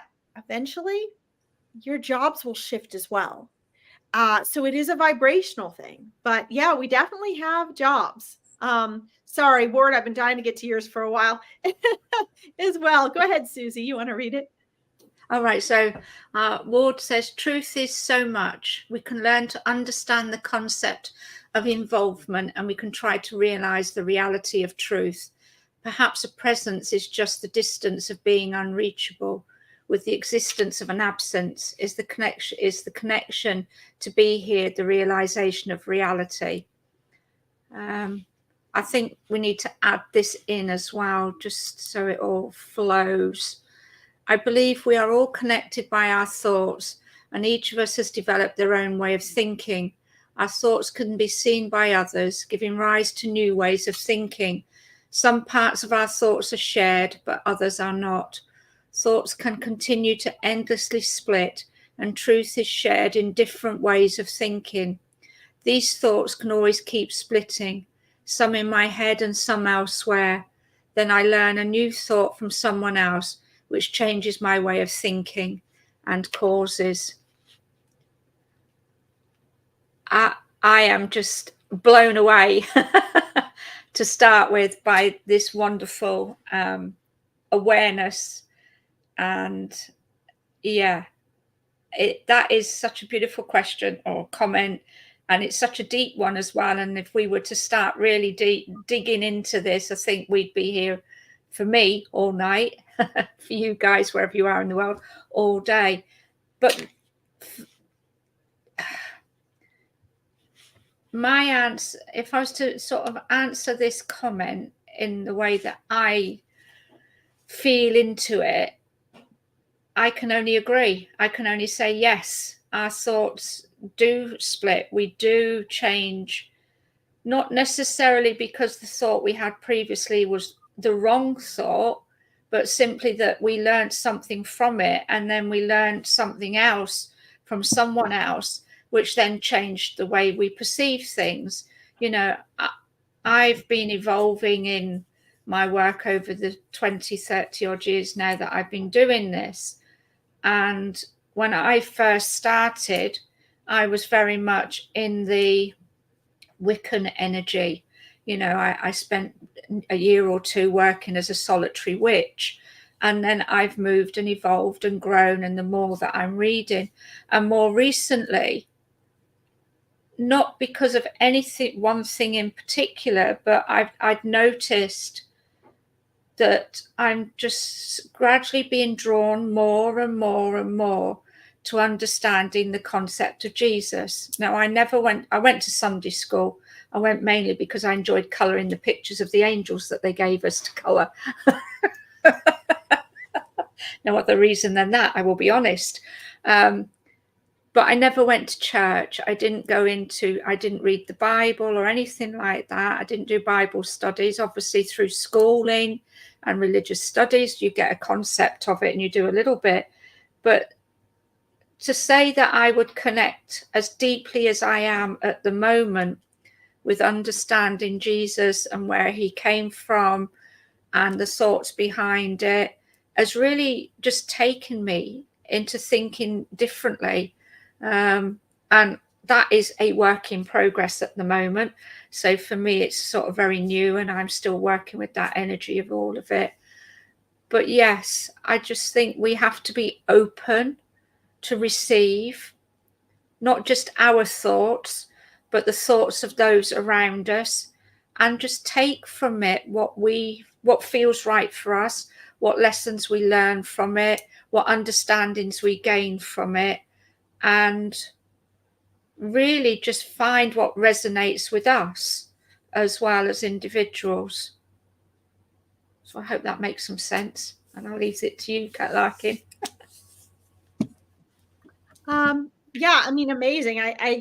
I definitely recommend that everyone on here, reads Ward's comments. We'll all see things at whatever place of consciousness we are ready for. Now, hold on here. I want to go back to the other one, Susie. Can you bring the other one back up, please? Sorry, this one here. So, I want to talk about just for a second, because I mean, yeah, I could spend an hour just on words comments. It's so beautiful to see this. These are the types of conscious conversations that I hope, if our this dimension of our humanity survives, that we sooner rather than later, this sort of becomes the daily conversation, this type of thing.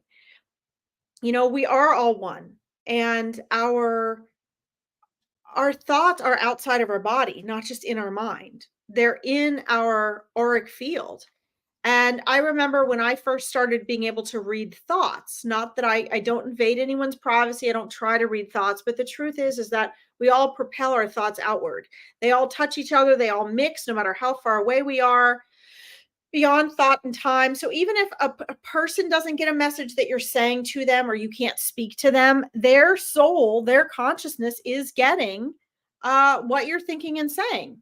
We have that reticular activating system in our mind, and we're able to block those things out, because if we were able to be aware of everything here the way we are in non-physical, we'd literally all be crazy, right? We already are, but we'd all be nuts. When I was first living in Europe, in the UK, and I was on airplanes all the time, back and forth from the US and the UK and all over Europe. And what I noticed was that it became very intense, that I was picking up on everybody's thoughts. And it was really entertaining at first, because I wasn't trying to read their thoughts, but they were projecting them. They were outside of them. So they were literally like coming at me. And it was so funny. And I remember sitting on the plane with the guy I was dating at the time, and I'd be like, wow, I tell him what was happening. And he kind of looked at me funny. And I was like, well, he goes like what? And I would just go down each seat. And I'd be like, well, that guy right there, for example, he's wondering what he's going to tell his wife when he gets home, because she found out he wasn't where he thought she was going to be. And he's feeling a little guilty now, because he's been having an affair with this person in this city and this woman over here. And it was crazy. And that was, I think I was reading Weight Loss of the Mind at the time. And it was just very interesting to have that experience. And then, I learned easily how to kind of just tune that out and not pay attention to it. But our thoughts are projected. And that was so much proof for me that, what we send out comes back to us. And so this is one of the reasons why my initial intention today was to get on when I didn't know Susie was going to be here. I was going to have a prayer circle to help work with everyone to learn how to hold space for each other and talk about, powerful prayer and how to collectively focus that power of intention. So don't ever think that your thoughts and energy are not having an impact, even as an individual. Jesus said when two or more are gathered. And so it's always more powerful when you have like two or more of you. But my family are all TM meditators, transcendental meditators. And when we used to go by the Edgar Cayce Museum at Virginia Beach, we would have a hotel that was right next to the Edgar Cayce Museum. And we would always time this vacation so that we were there when the TM meditators would go out at dawn and meditate on the beach. And you know who really picks up on this stuff? The whales and dolphins. Because they have such a high conscious frequency. It's one of the reasons they chose to stay in the ocean and not come onto land. And we would go out and we would meditate as the sun started to rise, and it would call the dolphins in. And you could go out and stand in the ocean, and the dolphins would all be up right around they'd swim right through your legs and everything else. And it would always call the dolphins in. Anyway. All right. Wonderful. Causes further splits. Let's see. Perhaps that's why everything is infinite, and thought that exists has always been there and always will be viewed in different ways, because every thought created always spawns a new one. Yes, that's so true. We know that, don't we, Susan? Susan. I always call her Susie. Yeah, it's very true. You're on mute. You're on mute, Susie. Susie, you're on mute. Oh, right. Okay. Thank you. Yes, thank you, Ward, for that amazing conversation. And we could always go on for longer, but let's just, I'm conscious of time going. So I just want to pop back and just see who I thought was, where did I see her? Deborah. Deborah was here somewhere. You're welcome, Ward. Yeah, we have to scroll way up here. Yeah. Oh, she said she has to leave. Let's see. So Deborah's asked for if there was a quick message for her. So I'm hoping she's still here. Oh, she's stepped away. Okay. She'll be back. She will. Yeah. She's a lovely friend of mine, is Deborah. Known her for years. So, right. Okay. So Deborah's moved on. Who was after Deborah? Did see someone. Just takes a moment or two to scroll through everything now. Michelle, we've shared Michelle's lovely thoughts. So let's see. See anybody? Well, yeah. So I don't know if V is still on there. I think. Let's see. Let's see. Sorry, guys. We're just reading through all of these. There's so many wonderful comments. And that's okay, Ward, if it's long. We love what you're sharing. It contributes so wonderfully. Hi, Summer. I didn't see Summer Dawson on there. She said, hello, I'm new and was wondering if I could have a reading. Yeah. Okay. And I know there were a couple people up further as well, but we can start with her because I know we're almost up to our 2 hours today. We're getting the my guard time is closing in on me. Yes, that's right. So let's see. Are you still there, Summer? Are you still there with us? Let's see. Let's make sure you're still on here. This was from 212. Let's see. So Summer, if you're still on there, I think Susie's going to draw a card for you.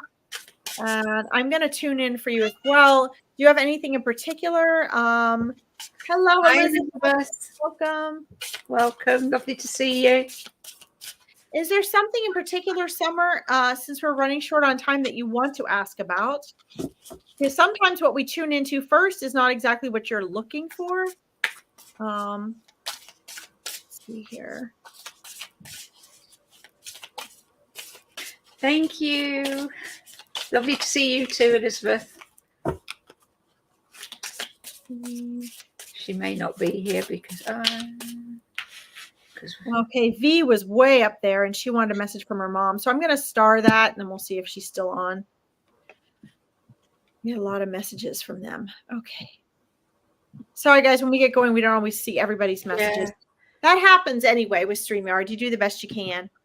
And if for whatever reason you haven't connected with us this evening, then please come back and see us next week. Yep. And at some point, I will get to use my angel therapy cards. We'll do them.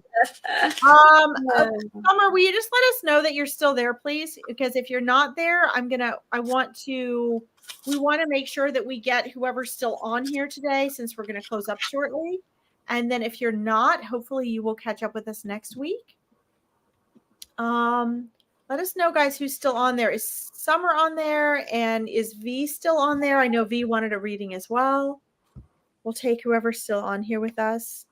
I have done that before, though, where I've been doing readings and the person popped off and I was reading for them. And then I said, oh, please come back and watch the replay. Don't forget, guys, if you like this and find it valuable, make sure you like the podcast. More people get to see it, and subscribe to the YouTube channel. We're just getting started here. Oh, thank you, Ward. Thank you, Ward. That's great. It's so much more fun when you guys are engaged and participating. Yeah. Okay. Well, I don't know if either of these people are still on here. Okay. So what I'm going to do then is... Oh, here's Elizabeth. Elizabeth, where are you located? In New York. Okay. Well, I'm in the UK, Elizabeth, but I think you know that already. So I think she's meaning you, Larkin. I'm in Ohio. Ohio. I did live in Glasgow, Scotland for a while, but I'm in Ohio right now. Okay, so I think then neither of those lovely ladies have responded. So I feel I'm just going to draw a card for the collective. And even though you didn't get to do your full prayer circle, Anytime. maybe just do a small one. Oh, OSU. Oh, no kidding. That's awesome. Yeah, that's about an hour and a half for me. OSU. Yeah, because I think there's quite a few of us very much in need. So for this group collective card, we have got the lovely Shiva. I do like Shiva. Oh, yes, me too. And it says karma release, the end of a cycle, debts are paid, choose your destiny.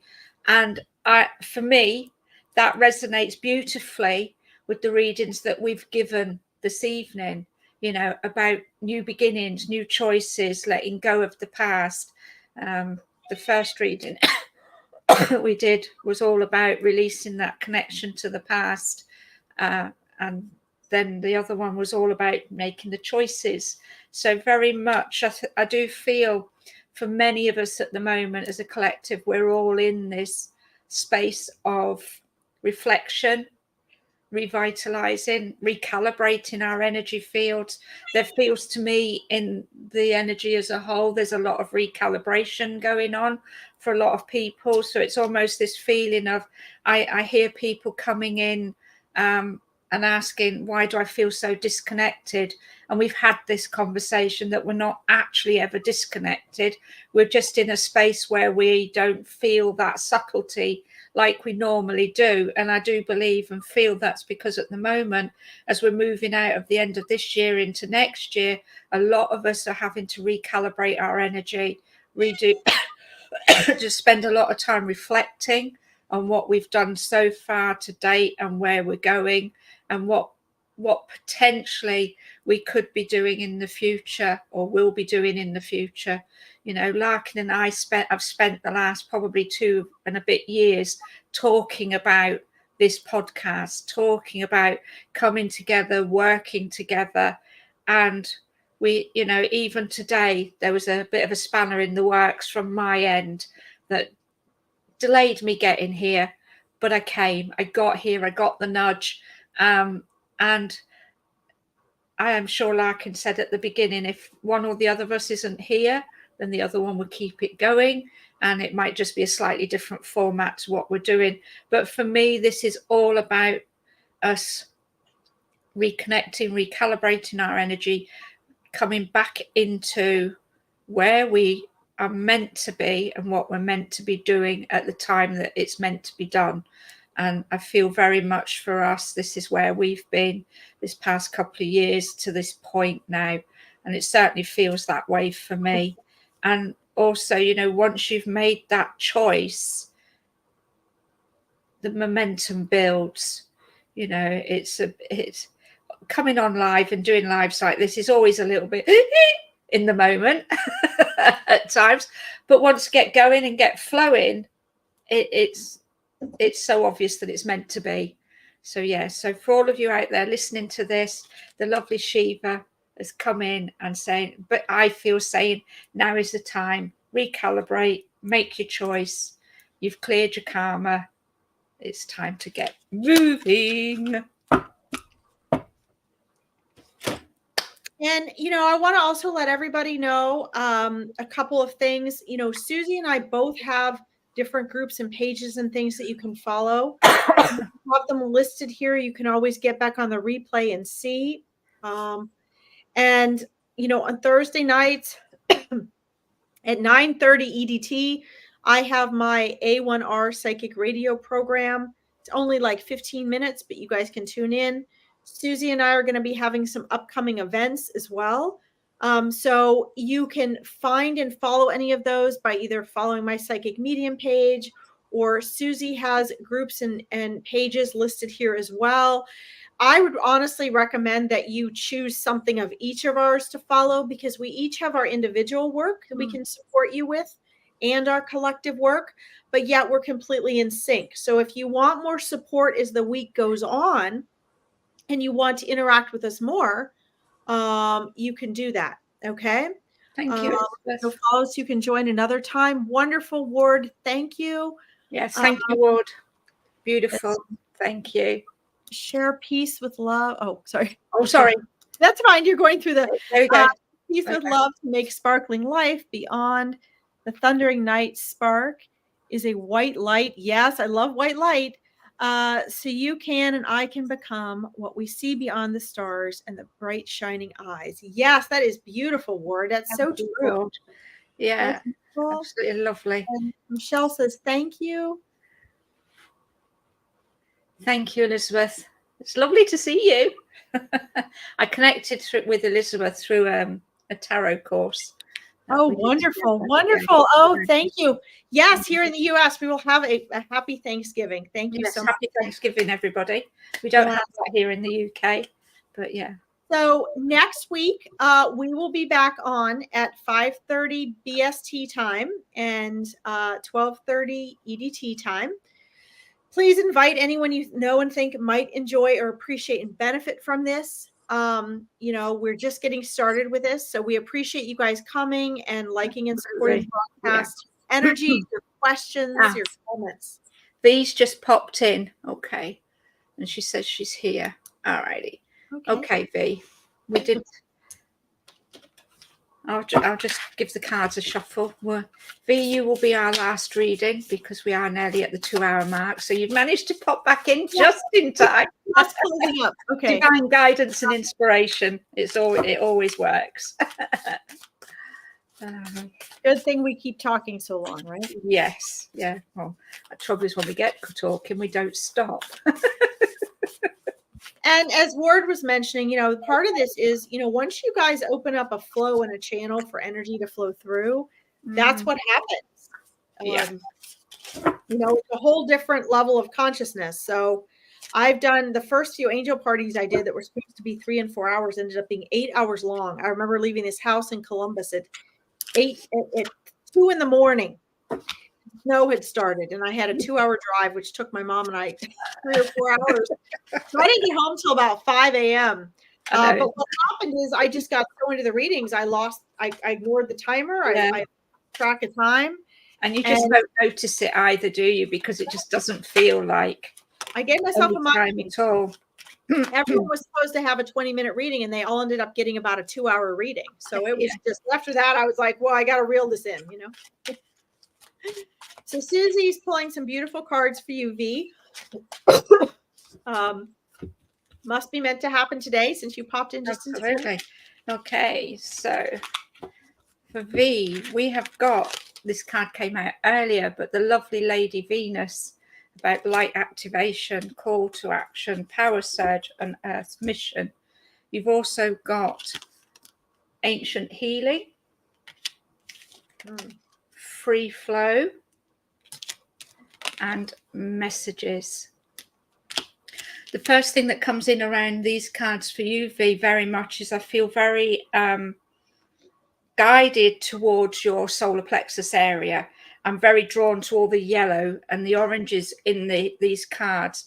And this is how I read. I don't always necessarily go with the pictures or the words. I can go with color, and I'm very much drawn to this color yellow around you and this energy for you.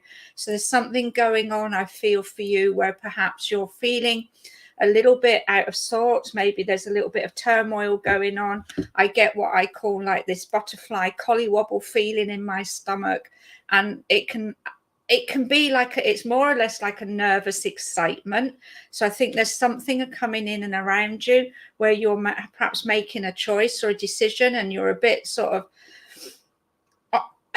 I don't want to say hesitant because you're going for it, but it's more a feeling of this nervous excitement. But I just feel like I want to bring some balance into my solar plexus. I just need to get that energy a little bit grounded, because I just think you sort of, my mind and my mouth now seems to feel like it wants to go off at 100 miles an hour. And I really need to slow down. I need to get back into feeling a bit grounded, to just feel that because the call to action are the words on the Lady Venus card, and I do feel very much that you are being called to action. You're being called to do something. It's almost like you've got 99.9% of it there, but there's all this madness, this chaos going on around, and I feel like it's sort of internal conflict. It's almost a feeling of should I, shouldn't I? I get this push me, pull me feeling going on for you as well. So I do feel that there's some of this is with the ancient healing card. I'm very much feeling drawn to saying that some of what's taking place here is also that there are some layers within your past. I want to talk about DNA. Okay, so everything's happening all at once, dealing finance. Okay, yeah. So, but there needs to be something healing on this level. So you're talking about financial burdens. So that could very much be why your solar plexus is in such a turmoil as well, because that area of the body is often, for me, linked to when we're connecting with financial worries. We use citrine to connect to the solar plexus, and citrine's the merchant stone for helping bring in abundance and things. So there's lots of things going on around for you, where I just feel if you can just take a step back, slow everything down a little bit, get some clarity around these situations, because while you're doing the 100 miles an hour, you're not really getting any clarity. So I just need you to just take a breath and really slow down, ground your energy, and just allow. You've got the free flow card, which sort of would make you think that you just got to let everything go and free flow. But I do agree with that in this reading, that there is an element of you needing to free flow, but it's about releasing and letting go of the things that you really have no control over. It's almost this feeling of you're trying to just control everything and just think about, well, that, what if I did that, and what if I did that, and if I do that, that'll happen, but if I do that, this might happen. Let's just stop all of that. Let's just come back in.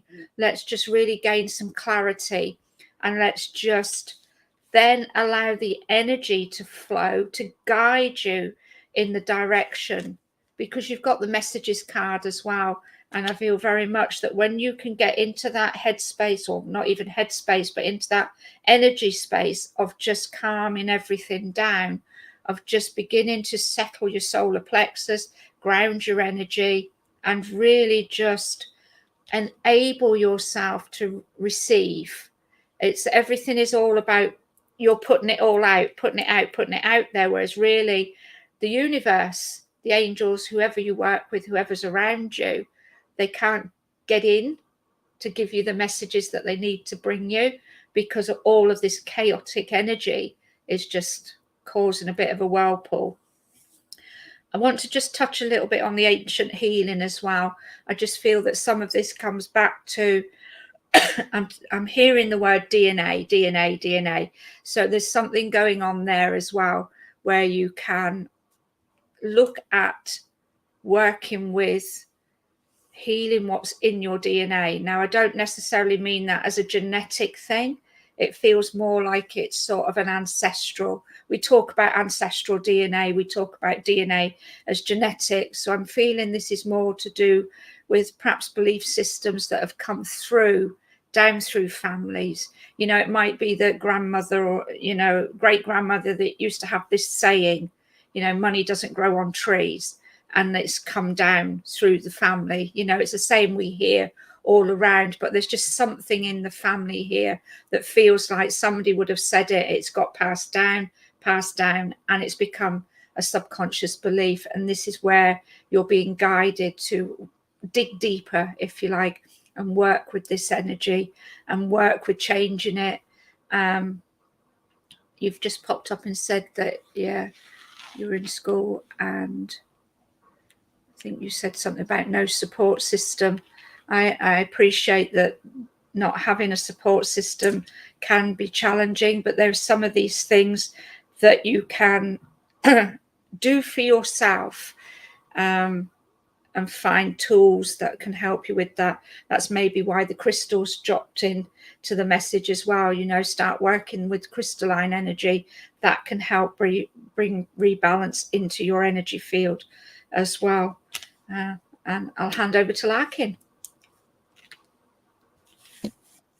Beautiful, Susie. I'm riding along with your reading, and I'm getting all the same messages while Susie's speaking as well.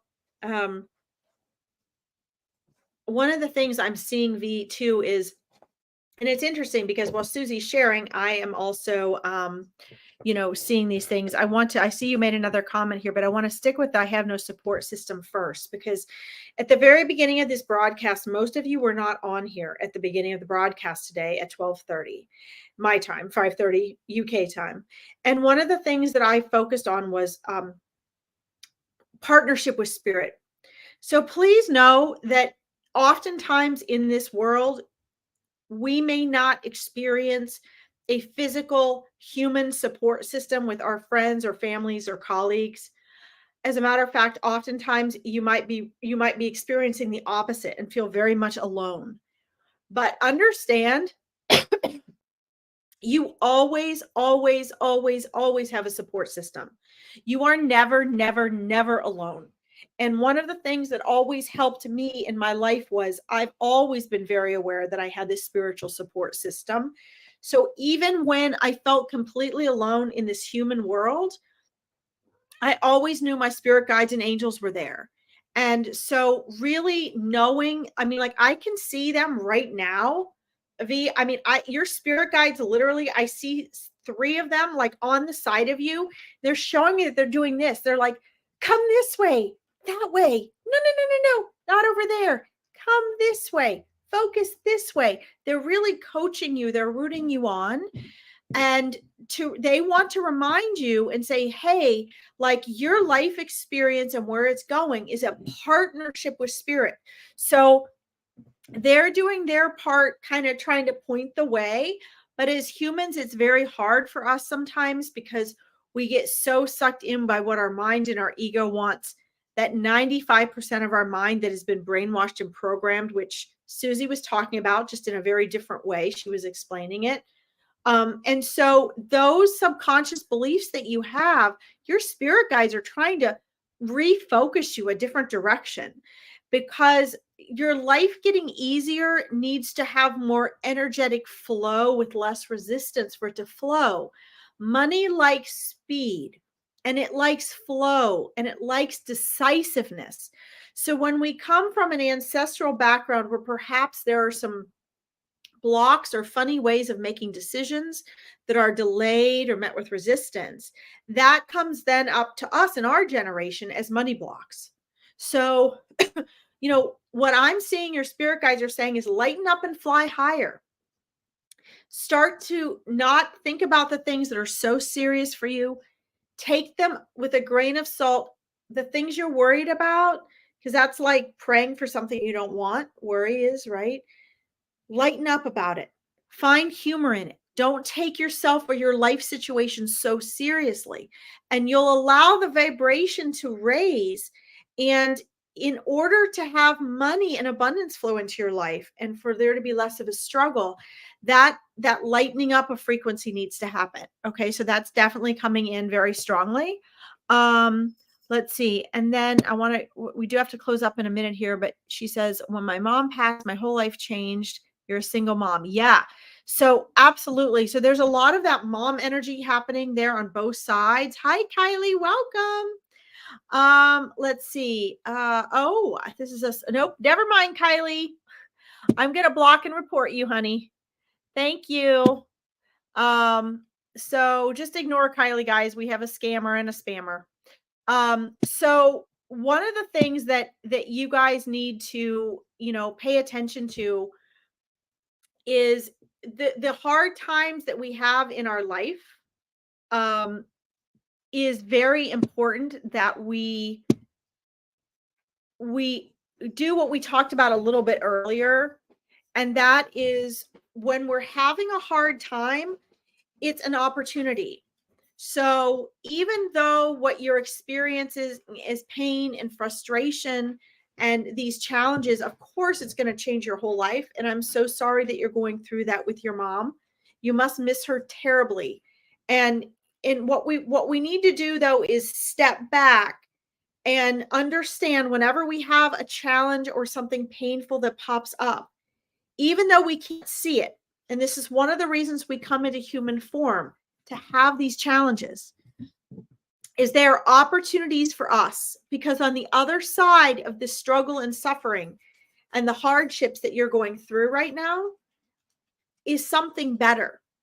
And we have to work our way through it. We can't get around it. We can't back up away from it. We have to work through it in order to come out the other side. And there is another side. But how long you stay there is determined by the approach that you take.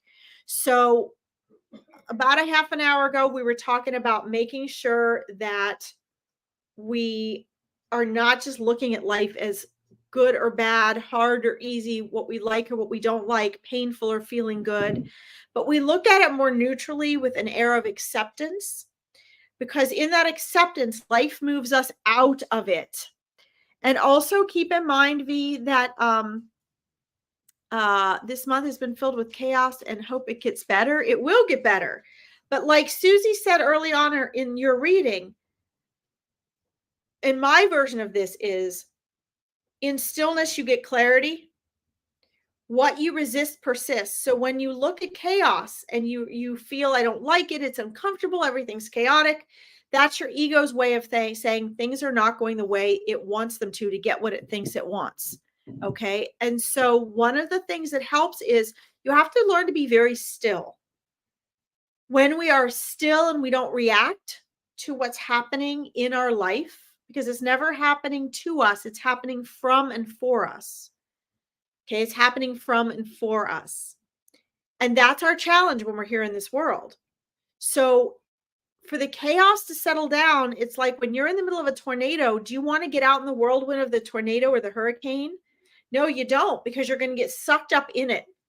And when you're spinning at, this high speed and you're being thrown and tossed around with all of the debris that the hurricane or the tornado has picked up, it's confusing and you're dizzy and you're scared and you're uncomfortable. If you stand right in the eye of the storm and you still, everything will settle. And then you can see through the chaos and you'll get some clarity. And your mom wants to reach through to you as well. But you really need to allow that, like Susie was talking about the solar plexus, really get centered in yourself, in that center. You have to do it. You're the one with free will. You're the one that says which direction this goes. And the guidance that we are both sharing with you today is the next steps you need to do for that to happen. Okay. And thank you for letting us read for you and trust us. Susie, is there anything else that you want to share with that? No, I've just popped a little comment in, and yeah, I think. Wonderful. Wonderful, beautiful, Susie. You're welcome, V. Thank you for popping back. Yeah. Thanks. We do need to close up now because I have to head to the barn, and it's been almost 2.5 hours for us now. And again, we will see you next week at the same time. I hope you guys will like this broadcast, follow our YouTube page, and again, reach out to both of our pages and groups so that you can have interaction with us throughout the week if you need it. Okay? Yeah, for sure. Thank you, everybody. As always, so grateful for you and for your presence. And just want to add, sending lots of love and healing out to the world and to everybody, because I just get a sense that there is a lot of us in need at the moment. So yeah, much love and blessings to you all. Thank you. Bye, everyone. Bye, everyone.